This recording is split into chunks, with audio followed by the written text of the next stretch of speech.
اول يوم عيد فول اوتفيت. ثانية فول اوتفيت. ثانية فين بعمل بس I'm so excited النهارده، لان انا حابه ان انا اقضي اليوم النهارده كده بشكل حلو من اوله لاخره، ولاني بقالي كده حابه يعني مش ظابطه نومي، مش ظابطه حياتي، مش ظابطه اي حاجه. حاسه العيد فرصه ان انا ابدا بدايه جديده، ومبسوطه بالاوتفيت قوي، متحمسه كده انزل اصلي واجواء العيد وكل ده، وهقابل صاحبتي بعديها وكده كذا حاجه، فمتحمسه قوي. اخد الكاميرا معايا طبعا، يعني مبقاش مالك لو ما خدتش الكاميرا معايا في اي حته حرفيا يعني. طبعا هحط النضاره دي في الشنطه، عشان انا معايا الشنطه دي عشان احط فيها الكاميرا وتليفوني وكده بغير في الصلاه. طبعا هحط النضاره دي في الشنطه وقت الصلاه عشان ما تقعش مني، و متحمسه كده ونجيب بقى حاجه بعد الصلاه والشمس تشرق علينا. انا بقالي كتير قوي ما بنزلش الصبح، ف اعذروني على الاكسايتمنت اللي انا فيها، بس انا فعلا اكسايتد قوي.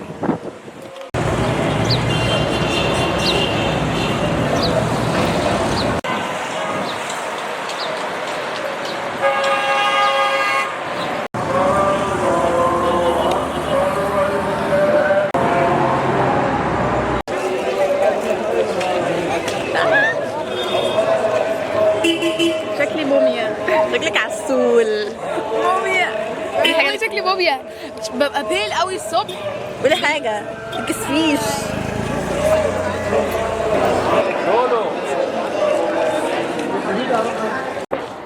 ده انا حاسه هنزله اصلا. شمس بقالنا كتير قوي ما شفناش الشمس جايز، نصيحة مني، احلى حاجة في الدنيا بجد الشمس، يعني النعم البسيطة دي. والله احنا من غير شمس. وكمان انا بحب قوي حوار الصن بيت كده، كاني بستحمى بالشمس. بس انا عيني وجعتني من الاستحمام بالشمس. لا تغمضي ما تبصيش عليها. اتس لايك والتنفس والله بالذمة صيف.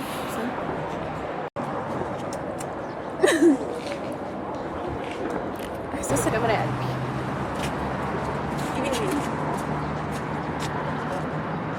ستي مش باينه خالص يعني الشمس. The details girl. واقفين بنجيب حاجه نشربها، وهنولع السباركل دي فور فن يعني مش اكتر. وشويه هنروح نجيب حلويات.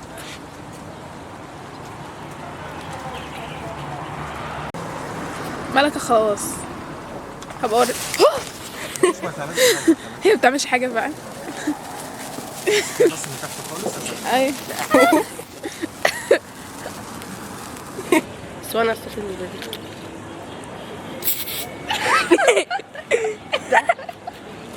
ما تفرجش على كده على فكره. انا حاسه هي شفاي والله نوت فير على فكره. عادي ما قلتلكيش تبعتيه، بس ده بجد تبعتيه تمام. بعدين لما بعد انا عايزه اعمل بالبابلز دلوقتي.